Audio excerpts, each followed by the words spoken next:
Hello learners, welcome back to our channel origin of success.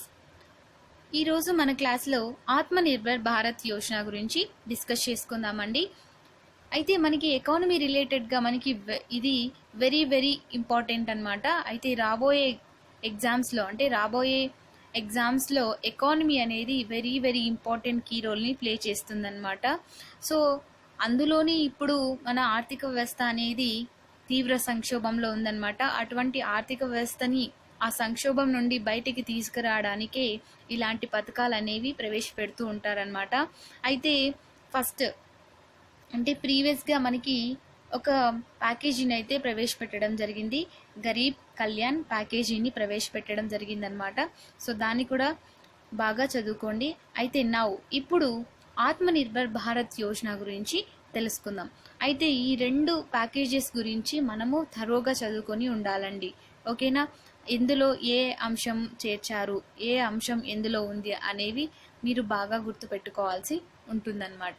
Okay, అయితే ఇక్కడ ఎందుకు ఈ ఆత్మనిర్భర్ భారత్ యోజనను ప్రవేశపెట్టడం జరిగింది అంటే, కరోనా కష్టాలతో కుదేలవుతున్నటువంటి మన భారతదేశ ఆర్థిక వ్యవస్థకు బూస్టప్ ఇవ్వడం కోసము, ఊతం ఇవ్వడం కోసము కేంద్ర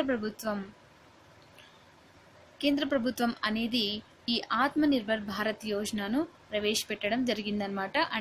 ప్రకటించడం జరిగింది.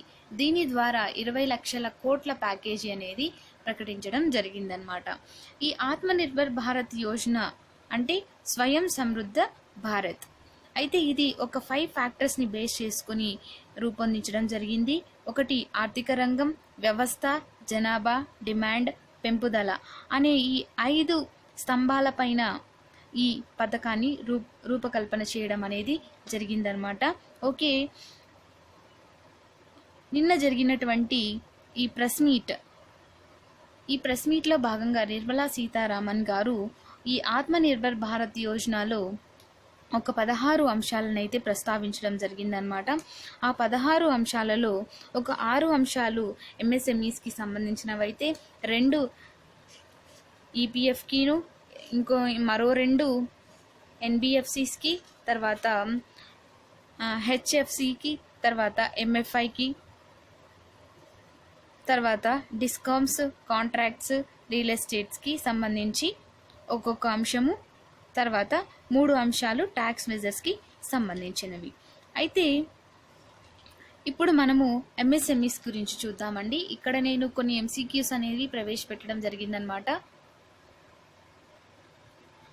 అయితే అవి సబ్జెక్ట్ కోసము, మనం సబ్జెక్ట్ నేర్చుకోవడానికి ఆ ఎంసీక్యూస్ని ఇక్కడ ఫ్రేమ్ చేయడం జరిగిందండి. ఓకేనా? సో ఫస్ట్ క్వశ్చన్ ఏంటి? కరోనా సంక్షోభంతో కుదేలవుతున్న దేశ ఆర్థిక వ్యవస్థకు ఊతమిచ్చేలా కేంద్ర ప్రభుత్వం చేపట్టిన ఆత్మనిర్భర్ భారత్ అభియాన్లో భాగంగా సూక్ష్మ చిన్న తరహా సంస్థలకు రుణాలు ఇవ్వడానికి ఎంత మొత్తాన్ని కేటాయించడం జరిగింది? ఆప్షన్ 1 5 లక్షల కోట్లు, ఆప్షన్ 2 3 లక్షల కోట్లు, ఆప్షన్ 3 6 లక్షల కోట్లు, ఆప్షన్ 4 2 లక్షల కోట్లు. సో న్యూస్ కనుక చూసుకుంటే ఇది వెరీ వెరీ ఈజీగా మీరు ఆన్సర్ చేయగలరనమాట. సో ఆన్సర్ ఏంటి? ఆప్షన్ 2 3 లక్షల కోట్లు అనేది ఈ ఎంఎస్ఎంఈస్కి రుణాలుగా ఇవ్వడానికి కేటాయించడం జరిగింది. అయితే ఈ రుణాలు కూడా ఎలాంటి హామీ లేకుండా, ఎలాంటి పూచికత్తు లేకుండా ఇవ్వడం జరుగుతుందన్నమాట. అయితే దీనివల్ల 45 లక్షల సంస్థలకు ప్రయోజనం అనేది చేకూరుతుంది. ఈ రుణాలు అనేవి 4 సంవత్సరాల కాల పరిమితికి ఉంటాయన్నమాట. 12 నెలల పాటు మారటోరియం అనేది ఉంటుంది. వడ్డీ మాత్రము పే చేయాల్సి ఉంటుందన్నమాట. అయితే ఈ రుణాలను అవైల్ చేసుకోవడానికి 31 అక్టోబర్ 2020 వరకు మనకి టైం అనేది ఉంటుందన్నమాట. అయితే ఇక్కడ 25 కోట్ల పెట్టుబడులు మరియు 100 కోట్ల వరకు టర్నోవర్ ఉన్న వ్యాపారులకు మాత్రమే ఈ పథకం అనేది వర్తించడం జరుగుతుంది. ఓకేనా? నెక్స్ట్ క్వశ్చన్ 2 ఆత్మనిర్భర్ భారత్లో భాగంగా రుణ ఒత్తిళ్లలో ఉన్న ఎంఎస్ఎంఈస్కు ఎంత మొత్తము సబార్డినేట్ రుణాలు ఇవ్వనున్నారు? ఆప్షన్ 1 45,000 కోట్లు, ఆప్షన్ 2 90,000 కోట్లు, ఆప్షన్ 3 30,000 కోట్లు, ఆప్షన్ 4 20,000 కోట్లు. సో ఏంటండి ఆన్సర్? ఆప్షన్ 4 20,000 కోట్లు అనేది సబార్డినేట్ రుణాలుగా ఇవ్వడానికి ప్రకటించడం జరిగిందనమాట. అయితే ఇక్కడ రుణ ఒత్తిడిలో ఉన్నటువంటి ఎంఎస్ఎంఈస్కి ఈ రుణాలు అనేవి అందించడం జరిగిందనమాట. అయితే ఈ రుణాలు అనేవి ఎంఎస్ఎంఈస్ యొక్క ప్రమోటర్స్కి ఇవ్వడం జరుగుతుందనమాట. ప్రమోటర్స్ అంటే ఎవరు కాదండి, కంపెనీని ఎవరైతే స్థాపించుంటారో వాళ్ళనే ప్రమోటర్స్ అని అంటామన్నమాట. అయితే వాళ్ళు ఈ రుణాలను ప్రమోటర్లు ఈక్విటీ రూపంలో మళ్ళీ కంపెనీలోకి తీసుకురావడం జరిగింది. సో దీనివల్ల ఏంటి అంటే 2 లక్షల వ్యాపారులకు దీనివల్ల ప్రయోజనం అనేది చేకూరుతుందన్నమాట. Okay, next question number 3. ద్రవ్య లభ్యత సమస్యలను ఎదుర్కొంటున్న ఎంఎస్ఎంఈలకు ఫండ్ ఆఫ్ ఫండ్ ద్వారా ఎంత మొత్తాన్ని ఏర్పాటు చేయడం జరిగింది? ఆప్షన్ 1 45,000 కోట్లు, ఆప్షన్ 2 10,000 కోట్లు, ఆప్షన్ 3 50,000 కోట్లు, ఆప్షన్ 4 20,000 కోట్లు. సో ఇక్కడ ఆన్సర్ ఏంటి? 50,000 కోట్లు. అయితే ఇక్కడ ద్రవ్య లభ్యత సమస్యలను ఎదుర్కొంటున్న ఎంఎస్ఎంఈలకు ఫండ్ ఆఫ్ ఫండ్ ద్వారా ఏర్పాటు చేయడం జరుగుతుందన్నమాట. అయితే దీనివల్ల ఏంటి అంటే 50,000 కోట్ల మేర వీటికి ద్రవ్య లభ్యత అనేది చేకూరడం జరుగుతుంది. దీనివల్ల ఆ ఎంఎస్ఎంఈ కంపెనీ యొక్క పరిమాణాన్ని తర్వాత సామర్థ్యాన్ని పెంచుకోవడానికి ఈ ఫండ్ అనేది ఉపయోగపడుతుందన్నమాట. ఓకే, తర్వాత స్టాక్ ఎక్స్చేంజీలో నమోదు కావడానికి కూడా ఊతమిస్తుంది. ఓకే, ఇక్కడ ఒక ఫండ్ అనేది క్రియేట్ చేయడం జరిగిందనమాట. ఏంటి, ఉత్పత్తి సామర్థ్యాన్ని పెంచుకోవడానికి 10,000 కోట్లతో ఒక ఫండ్ అనేది క్రియేట్ చేయడం జరిగిందనమాట. ఓకే, తర్వాత 4th క్వశ్చన్ అండి. ఎంఎస్ఎంఈ సవరించిన నిర్వచనం ప్రకారం ఒక కంపెనీ సూక్ష్మ కంపెనీగా అవ్వాలంటే ఎంత పెట్టుబడి మరియు టర్నోవర్ కలిగి ఉండాలి? సో మీరు కనుక ఎంఎస్ఎంఈ అంటే ఇప్పుడు ఒక కంపెనీ అనేది ఒక స్మాల్ కంపెనీగా అవ్వాలంటే, అంటే ఒక సూక్ష్మ కంపెనీగా అవ్వాలంటే ఇన్వెస్ట్మెంట్ అనేది ఇంతకుముందు ఇన్వెస్ట్మెంట్ మాత్రమే ఉండేదన్నమాట. సో ఇప్పుడు సవరించిన దాంట్లో టర్నోవర్ అనేది కూడా యాడ్ చేయడం జరిగింది. సో ఇది మోస్ట్ ఇంపార్టెంట్ అండి. ఓకేనా? సో ఇంతకు ముందు ఉన్నటువంటి క్రైటీరియా ఏంటో చూసి తర్వాత ఇప్పుడు రివైజ్ చేసిన క్రైటీరియా ఏంటో చూద్దాం. ఓకేనా? చూడండి, ఇక్కడ ఇప్పుడు ఎగ్జిస్టింగ్ ఎంఎస్ఎంఈ క్లాసిఫికేషన్ చూద్దాము. క్రైటీరియా ఏంటి? Investment in plant and machinery and equipment investment అనేది ఉండాలన్నమాట. అయితే మ్యానుఫ్యాక్చరింగ్ ఎంటర్ప్రైజెస్కి సర్వీస్ ఎంటర్ప్రైజెస్కి రెండిటికి వేరువేరుగా ఉండేదన్నమాట. అయితే ఒక కంపెనీ అనేది మైక్రో లేదా స్మాల్ లేదా మీడియం కంపెనీలుగా ఉండాలంటే ఈ క్రింద చెప్పబడినటువంటి పెట్టుబడి అనేది ఖచ్చితంగా ఉండాలన్నమాట. అయితే మ్యానుఫ్యాక్చరింగ్కి సంబంధించి ఒక కంపెనీ అనేది మైక్రో కంపెనీగా ఉండాలంటే 25 లక్షల లోపు పెట్టుబడి అనేది ఉండాలన్నమాట. ఓకే, తర్వాత ఒకవేళ సర్వీస్ ఎంటర్ప్రైజెస్ అయితే కనుక ఇన్వెస్ట్మెంట్ పెట్టుబడి అనేది 10 లక్షలు లేదా 10 లక్షల లోపు అనేది ఉండాలన్నమాట. ఓకే, తర్వాత ఒక కంపెనీ అనేది స్మాల్ కంపెనీగా ఉండాలి అంటే ఇన్వెస్ట్మెంట్ అనేది లెస్ దాన్ 5 కోట్లు ఉండాలి. తర్వాత సర్వీస్ ఎంటర్ప్రైజెస్కి సంబంధించి ఇన్వెస్ట్మెంట్ అనేది లెస్ దాన్ 2 కోట్లు ఉండాలన్నమాట. ఓకే, తర్వాత మీడియం కంపెనీగా ఉండాలంటే ఇన్వెస్ట్మెంట్ అనేది 10 కోట్లు ఉండాలి. తర్వాత సర్వీస్ ఎంటర్ప్రైజెస్కి సంబంధించి ఒక కంపెనీ మీడియం కంపెనీగా ఉండాలంటే ఇన్వెస్ట్మెంట్ అనేది లెస్ దాన్ 5 కోట్లు అనేది ఉండాలన్నమాట. సో ఇప్పుడు మార్చారు కదా ఎంఎస్ఎంఈ డెఫినేషన్ అనేది, అదేంటో చూద్దాం. ఓకేనా? ఓకే, ఏంటి ఇప్పుడు? సో ఇక్కడ revised MSME classification composite criteria ఏంటి? ఇంతకుముందు ఏంటి, మనం ఓన్లీ ఇన్వెస్ట్మెంట్ ఒక్కటే చూసాము. ఇప్పుడు ఏంటి, యాన్యువల్ టర్నోవర్ గురించి మాట్లాడుతున్నారు. సో ఇంతకుముందు ఒకే క్రైటీరియా ఉండేది, ఇప్పుడు ఎన్ని క్రైటీరియాలు? 2 క్రైటీరియాలు అనేవి ఉన్నాయన్నమాట. ఒకటి ఇన్వెస్ట్మెంట్, ఒకటి టర్నోవర్. ఓకేనా? సో ఇప్పుడు మనము ఎలా నేర్చుకున్నాం ఇంతకుముందు, మ్యానుఫ్యాక్చరింగ్ ఎంటర్ప్రైజెస్కి ఒకటి, సర్వీస్ ఎంటర్ప్రైజెస్కి ఇంకొకటి అని నేర్చుకున్నాం. సో ఇక్కడ అలా లేదు, రెండిటికి కూడా ఒకటే లిమిట్ అనేది కేటాయించడం జరిగిందనమాట. ఓకే, సో అవేంటో చూద్దాం. ఒక కంపెనీ అనేది అంటే మ్యానుఫ్యాక్చరింగ్ అయినా సర్వీస్ కంపెనీ అయినా ఒక కంపెనీ అనేది మైక్రో కంపెనీగా అవ్వాలంటే దాని యొక్క పెట్టుబడి లెస్ దాన్ 1 కోటి ఉండాలి, మరియు టర్నోవర్ అనేది 5 కోట్లు ఉండాలి. లెస్ దాన్ 5 కోట్లు ఉండాలి. ఓకేనా? తర్వాత ఒక కంపెనీ అనేది స్మాల్ కంపెనీగా ఉండాలంటే ఆ కంపెనీ మ్యానుఫ్యాక్చరింగ్ అయినా సర్వీస్ అయినా కూడా స్మాల్ కంపెనీగా ఉండాలంటే దాని యొక్క పెట్టుబడి లెస్ దాన్ 10 కోట్లు ఉండాలి, టర్నోవర్ లెస్ దాన్ 50 కోట్లు ఉండాలి. సో ఈ 2 కండిషన్స్ని సాటిస్ఫై చేస్తే ఆ కంపెనీ అనేది స్మాల్ కంపెనీగా లిస్ట్ అవుతుందన్నమాట. ఓకే, తర్వాత మీడియం కంపెనీ.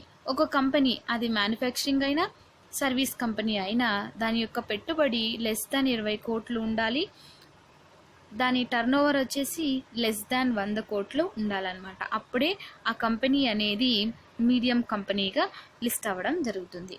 ఓకేనా? సో ఇవంటి ఓవరాల్గా మనకి ముందున్నటువంటి ఎంఎస్ఎంఈ యొక్క డెఫినేషన్, ఇప్పుడు ఉన్నటువంటి ఎంఎస్ఎంఈ యొక్క డెఫినేషన్. ఇది వెరీ వెరీ ఇంపార్టెంట్ అనమాట. మనకి ఖచ్చితంగా ఇక్కడ నుండి ఒక క్వశ్చన్ అయితే మనం ఈజీగా ఎక్స్పెక్ట్ చేయొచ్చు. ఓకేనా? సో జాగ్రత్తగా ఒకసారి మీరు దీన్ని స్క్రీన్ షాట్ తీసుకోండి. ఓకేనా? స్క్రీన్ షాట్ తీసుకొని ఎప్పుడప్పుడు రివైజ్ చేసుకుంటూ ఉండండి, ఎందుకంటే ఈ లిమిట్స్ అనేవి మనకి గుర్తుండవు. ఓకేనా? రోజు రివైజ్ చేసుకుంటే అలా గుర్తుండిపోతాయి. ఓకే, నెక్స్ట్ క్వశ్చన్ చూద్దాం. 5th క్వశ్చన్, ప్రభుత్వ ప్రొక్యూర్మెంట్ టెండర్లలో విదేశీ కంపెనీలకు ఎంత మొత్తం వరకు అనుమతి లేదు? అయితే ఆప్షన్ 1 50 కోట్లు, ఆప్షన్ 2 100 కోట్లు, ఆప్షన్ 3 200 కోట్లు, ఆప్షన్ 4 600 కోట్లు. సో ఇక్కడ ఏంటి అంటే మన భారతదేశంలో ఉన్నటువంటి ఎంఎస్ఎంఈలకు విదేశీ కంపెనీల నుండి కాంపిటీషన్ అయితే హెవీగా పెరిగిపోతూ ఉందన్నమాట. అయితే ఈ నేపథ్యంలో ఈ పథకం ద్వారా, ఈ ప్యాకేజీ ద్వారా మన కేంద్ర ప్రభుత్వము 200 కోట్ల వరకు ప్రభుత్వ ప్రొక్యూర్మెంట్ టెండర్లలో విదేశీ కంపెనీలకు అనుమతించకుండా అంటే జనరల్గా ఉన్నటువంటి అంటే జనరల్ ఫైనాన్షియల్ రూల్స్ని అమెండ్ చేయడం జరుగుతుందన్నమాట. ఓకే, నెక్స్ట్ అయితే దీనివల్ల ఏంటి, ఈ ఆత్మనిర్భర్ భారత్లో దిశగా ఒక అడుగు అనేది, ఒక ఫస్ట్ స్టెప్ అనేది సక్సెస్ఫుల్ అవుతుందన్నమాట. అంటే భారత్లో తయారీకి ఇది ఊతమివ్వడం జరుగుతుంది. అంటే ఒక రకంగా చెప్పాలంటే డొమెస్టిక్గా ఉన్నటువంటి కంపెనీలని ఎంకరేజ్ చేయడం.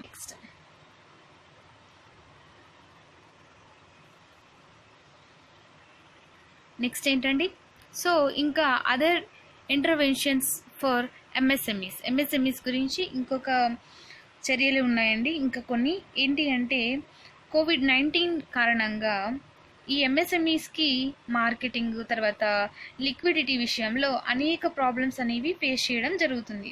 అందువల్ల ఏంటి అంటే ఇవి కమర్షియల్ ఎగ్జిబిషన్స్ తర్వాత ట్రేడ్ ఫెయిర్ స్థానంలో వీటికి ఈ మార్కెట్స్ని అనుసంధానం చేయడం జరిగిందనమాట. ఓకే, సో ఇది వెరీ వెరీ ఇంపార్టెంట్ అనమాట. ఓకే, తర్వాత ఏంటి ఈ ఫిన్టెక్ ఉంది కదా, ఏంటి అంటే లావాదేవీల ఆధారితమైనటువంటి రుణాలను పెంచడానికి ఫిన్టెక్ను యూజ్ చేయడం జరుగుతుంది. ఓకేనా? తర్వాత ప్రభుత్వము తర్వాత కేంద్ర ప్రభుత్వ రంగ సంస్థల నుండి ఎంఎస్ఎంఈ వెండర్ల బకాయిలను సెటిల్మెంట్లను ఈ గవర్నమెంటే అనేది పర్యవేక్షించడం జరుగుతుందన్నమాట. ఓకే, అయితే ఈ 45 రోజుల్లోగా ఎంఎస్ఎంఈలకి ఇవ్వాల్సినటువంటి బకాయిలను విడుదల చేయడం జరుగుతుందన్నమాట. ఓకే, నెక్స్ట్ 6th క్వశ్చన్ అండి, ఆత్మనిర్భర్ భారత్లో భాగంగా ఈపీఎఫ్ వాటాను ఉద్యోగులు మరియు యాజమానుల తరపున కేంద్రం ఎన్ని నెలలు చెల్లిస్తుంది? ఓకేనా? ఇక్కడ మనం గరీబ్ కళ్యాణ్ యోజన గురించి మాట్లాడుకోవాల్సి ఉంటుందండి. సో అక్కడ ఏంటి అంటే మనకి 3 monthsకి ఎక్స్టెండ్ చేశారనమాట. ఏంటి, మార్చికి తర్వాత ఏప్రిల్కి మే వరకు అక్కడ విస్తరింపజేయడం జరిగింది, అంటే వర్తింపజేయడం జరిగిందనమాట.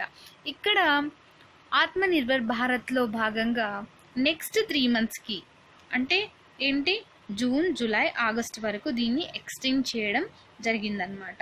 ఓకే, సో ఇక్కడ మెయిన్ ప్రొవిజన్ ఏంటి అంటే 15,000 లోపు వేతనాలు అందుకునే ఉద్యోగులకు సంబంధించినటువంటి 12% ఈపీఎఫ్ వాటాను ఉద్యోగులు యాజమానుల తరపున ప్రభుత్వమే ఒక 3 నెలలు పే చేయడం జరుగుతుందన్నమాట. సో దీనివల్ల ఏంటి అంటే 3.67 lakhs సంస్థల్లో పనిచేసేటువంటి 72,22,000 మందికి ఈ ప్రయోజనం అనేది చేకూరుతుందన్నమాట. ఓకేనా. తర్వాత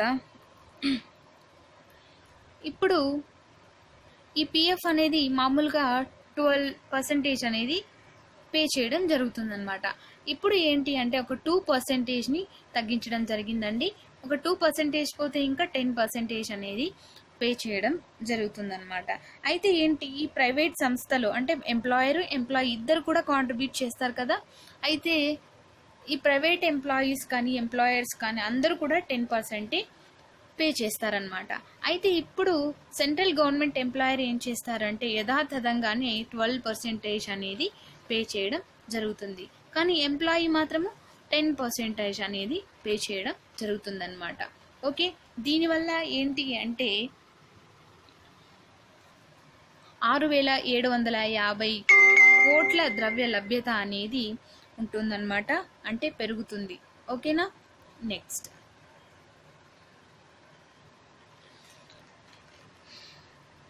ఓకేనండి.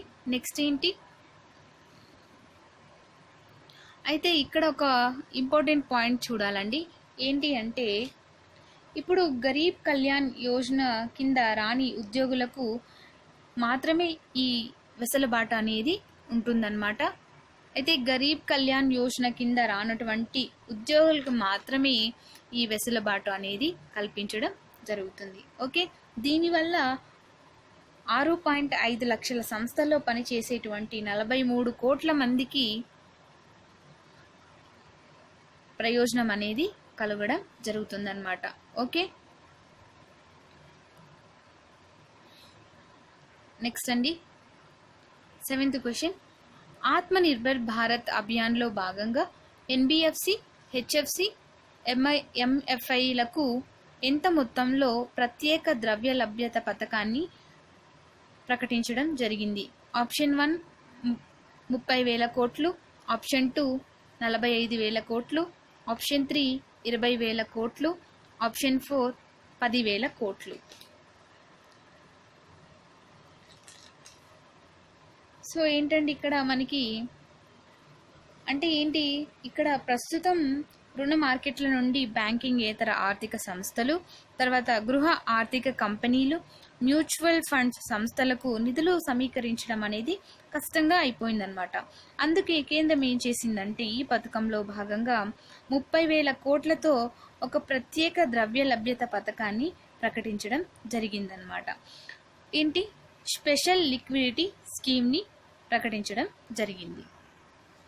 ఓకే, అయితే ఈ పథకం ద్వారా అంటే ప్రాథమిక మరియు ద్వితీయ అంటే సెకండరీ మార్కెట్లోని ఎన్బిఎఫ్సి అండ్ హెచ్ఎఫ్సి అండ్ ఎంఎఫ్ఐల రుణ పత్రాల్లో ఈ పెట్టుబడి అనేది పెట్టడం జరుగుతుందన్నమాట. అయితే ఇక్కడ ద్రవ్య లభ్యతను పెంచడానికి ఇది ఉపయోగపడుతుంది. తర్వాత ఈ సెక్యూరిటీస్ని ప్రభుత్వమే 100% హామీ ఇవ్వడం జరుగుతుందన్నమాట. Okay, next 8th question. Atmanirbhar Bharat అభియాన్లో భాగంగా ఎన్బిఎఫ్సి, హెచ్ఎఫ్సి, ఎంఎఫ్ఐలకు ఎంత మొత్తంలో పాక్షిక రుణ హామీ పథకాన్ని ప్రారంభించారు? ఆప్షన్ 1 30,000 కోట్లు, ఆప్షన్ 2 45,000 కోట్లు, ఆప్షన్ 3 20,000 కోట్లు, ఆప్షన్ 4 10,000 కోట్లు. సో ఆన్సర్ ఏంటండి, 45,000 కోట్లు అనేది కరెక్ట్ ఆన్సర్ అనమాట. దీనిని పాక్షిక రుణ హామీ పథకం 2.0గా చెప్పడం జరుగుతుందన్నమాట. అయితే ఇక్కడ ఏంటి అంటే ఇక్కడ తక్కువ క్రెడిట్ రేటింగ్ ఉన్నటువంటి ఎన్బిఎఫ్సిస్ కానీ హెచ్ఎఫ్సిస్ కానీ ఎంఐఎఫ్లు కానీ చిన్న వ్యాపారులకు తాజాగా రుణాలు ఇవ్వాల్సిన అవసరం అయితే ఉందన్నమాట. అయితే ప్రస్తుత పాక్షిక రుణ హామీ పథకం అంటే పీసీజీఎస్ అంటే పార్షియల్ క్రెడిట్ గ్యారంటీ స్కీమ్ను విస్తరించి తర్వాత బాండ్లు లేదా కమర్షియల్ పేపర్ జారీ వంటి రుణాలను విస్తరించడం జరుగుతుందన్నమాట. ఓకే, ఇనీషియల్గా 20% లాస్ని గవర్నమెంటే భరించడం జరుగుతుందన్నమాట. అయితే ఈ పథకం వల్ల 45 కోట్ల లభ్యత అనేది ఈ కంపెనీలకు రావడం జరుగుతుందన్నమాట.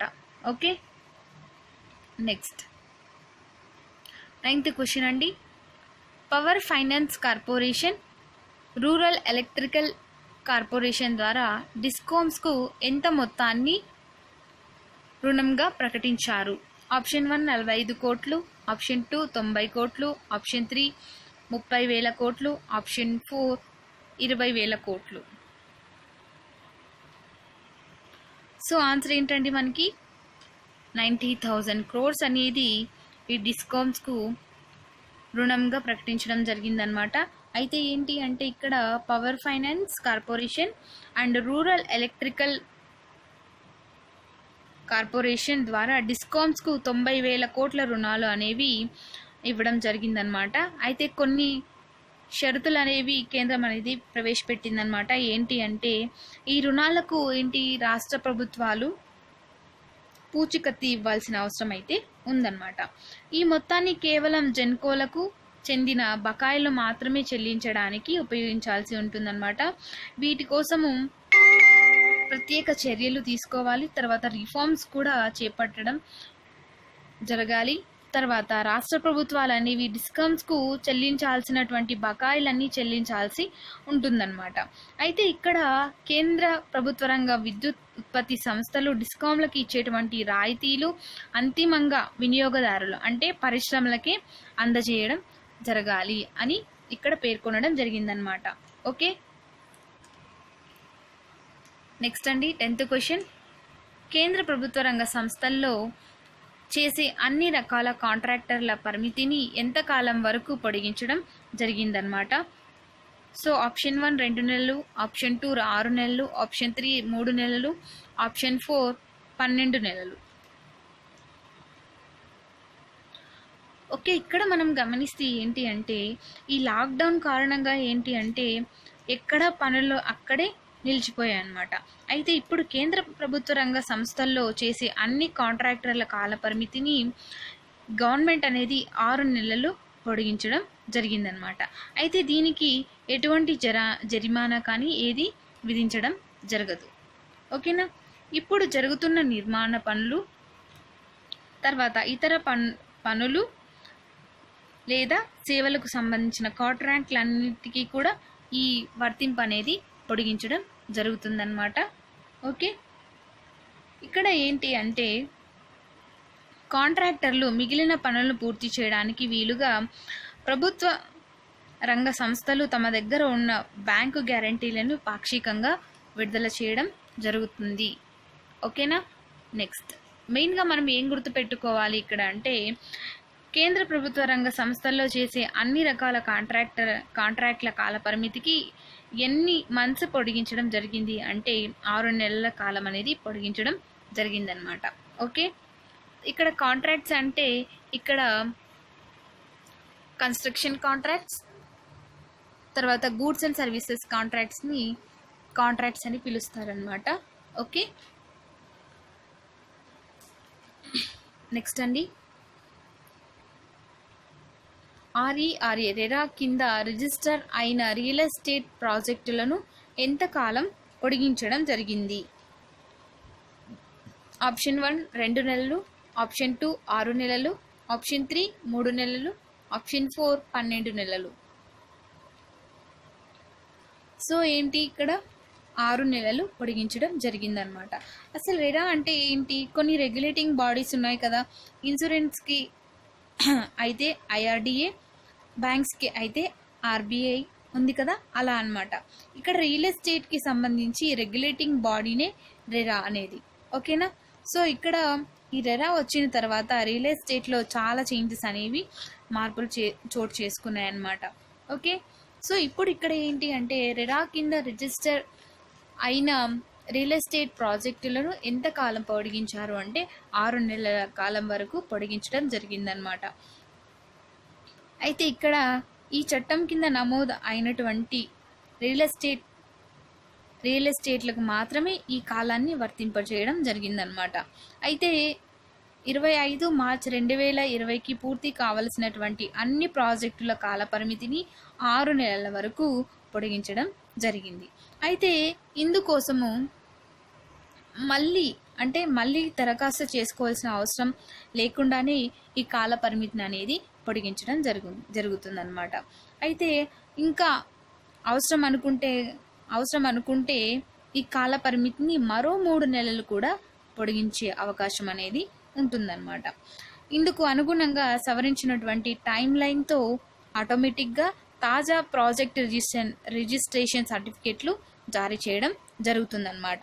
ఓకే, ఇక్కడ ఈ మేరకు కేంద్రము పట్టణాభివృద్ధి శాఖ రాష్ట్రాలకు ఉత్తర్వులు అనేది జారీ చేస్తుందన్నమాట. అయితే ఈ కోవిడ్-19 రెరా చట్టం కింద దేవుడు చర్య అంటే ఫోర్స్ మజూరేగా కేంద్రం పరిగణించడం జరిగిందనమాట. ఓకే, ఇక్కడ ఈ ఫోర్స్ మజూరే అంటే ఏంటో తర్వాత చూద్దామండి. ఓకేనా? ఓకే, ఇదండి దీనికి సంబంధించి రియల్ ఎస్టేట్స్కి సంబంధించి. ఓకేనా? నెక్స్ట్